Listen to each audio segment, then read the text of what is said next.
Give her your microphone. I don't need a mic. You don't need a mic, I okay. got a big mouth.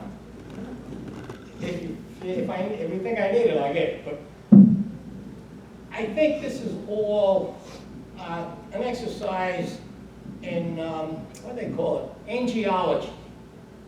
How many angels can dance on the head of a pig? Okay, angelology, okay. Angelology. Yes. Whatever your view, I say you, anybody, whatever the person's view, support can be found for it. The idea of a supreme creator, no one's ever seen it. It's faith. You take it on faith. Maybe you're right, maybe you're wrong. Well, that can be said for anything. In the question of macroevolution,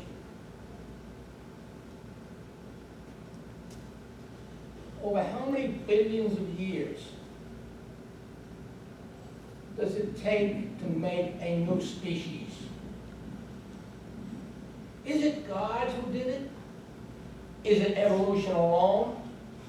Or, as I think the young lady said, maybe God, when he created the initial creation, built in evolution. He says, I'm pretty smart, but I may not have thought of everything. So I'll give this nature, these animals, these plants that I create, the ability to change themselves if they think it's necessary for their own survival. If they think it's necessary, is that what you said? Yeah. Okay. If these creatures that I've created think for themselves that it's necessary, then let them go do it. I did my job. I made them. Okay. Well, look, I'm not going to argue the point of theistic evolution. I understand what you're saying, that you could bring evolution into the calculation of how God did things. Don't get me wrong. I'm not going to argue that point. I don't believe, by faith, I don't believe that that's true. And by faith, a lot of people, there are theistic evolutionists around, write books. I understand that. But the point is, he could have done it that way? Absolutely. Do I think the evidence that I have studied says that he did? Absolutely not. Is there evidence that he didn't? What I'm saying is there's no good evidence either way. I'm just saying that if you want to investigate and find out if something is true or not, you try to evaluate the possibility of it being true. Okay? And I'm saying that there's no evidence that says macroevolution occurred.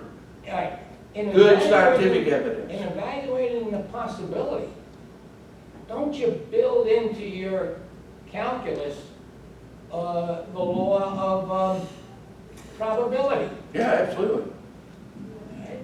Now, when you start building in probability, you're moving from one species to another, and you're moving from this skeleton to this skeleton.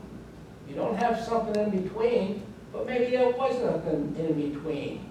The probability of this following this may be great, maybe enough to convince some people. Probability and statistics in biology is an argument for design, not evolution. Because the probability that chance could do everything you see is absolutely nil probability-wise. Zero. You could say... I'm talking about the science of probability and statistics.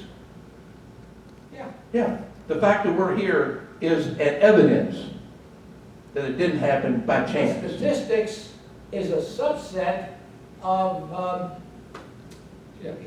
It's mathematics. It's a pure science. Statistics is what the chances of science. Mathematics is not a science.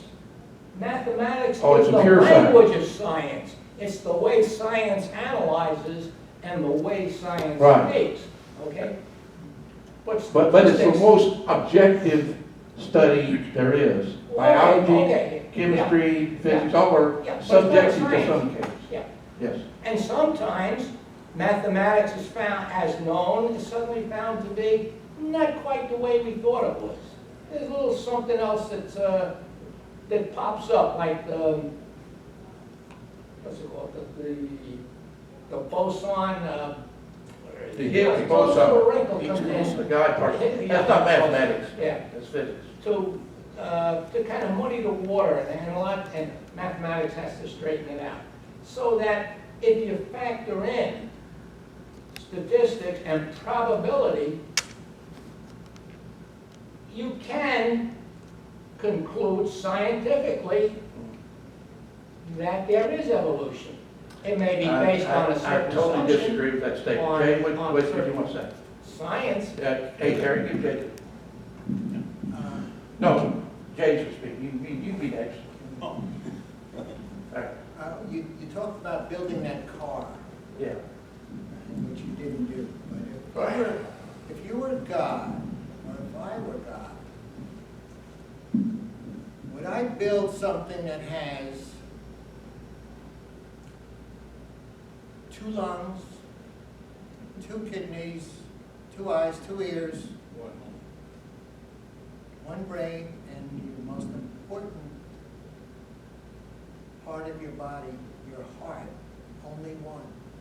Why would I do that? That's, Okay. I have 5 of these, if you will. Why would I build something, or a human being, and put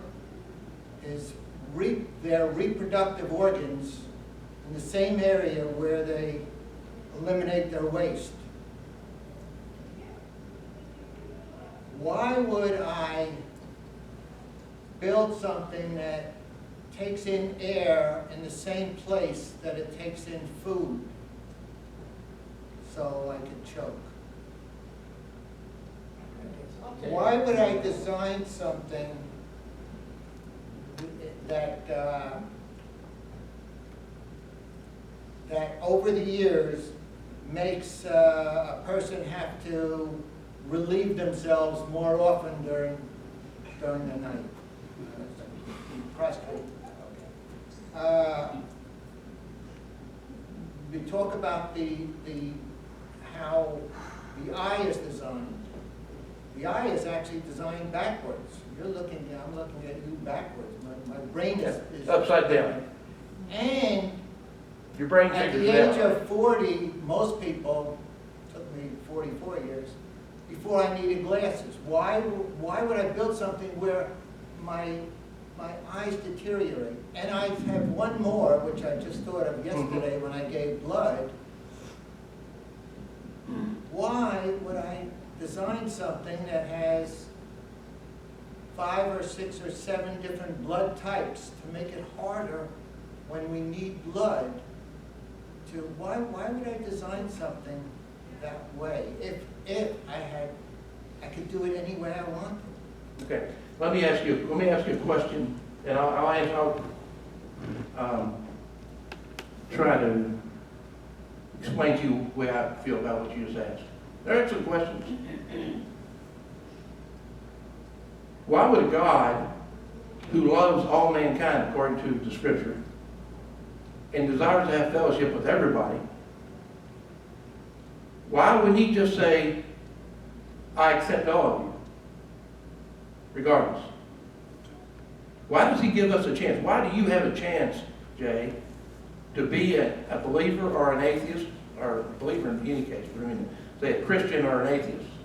Why did he give you that chance if he wanted you to be with him and in fellowship with him? That doesn't make sense. If you want to answer all your questions, you have to go back and study theology and why there was such a man as Jesus who had to come and be the sacrifice for all mankind. Because man is sinful. We're in a fallen world. God decided that would be true. Now, you don't agree with God. If you believe that there's a God, you don't think he did a very good job, is what you're saying. Well, again, go back to the theology of sovereignty. God is sovereign. He can do whatever he wants, whether you like it or not, or whether you think it makes sense or not. Now, I would also say that if evolution is true, why would it evolve that your sexual reproductive organs are in the same area as your waist things. That wouldn't evolve, we'd be separate, because you would have a better survival rate, wouldn't get germs and all that stuff, a better survival rate if it was designed differently. So why didn't evolution do that?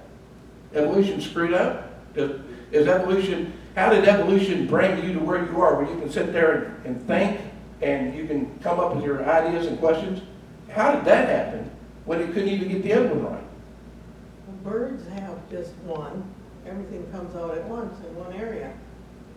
That's the way it got started, and it just evolved and took the best it could do. Well, maybe it should have got, I'm saying survival of the fittest, and all the chance, then I would say, hey, evolution is not very smart if it can't design something better than that. It isn't very smart. It isn't. We agree on that. Fellas, listen to me, Bill and Harry.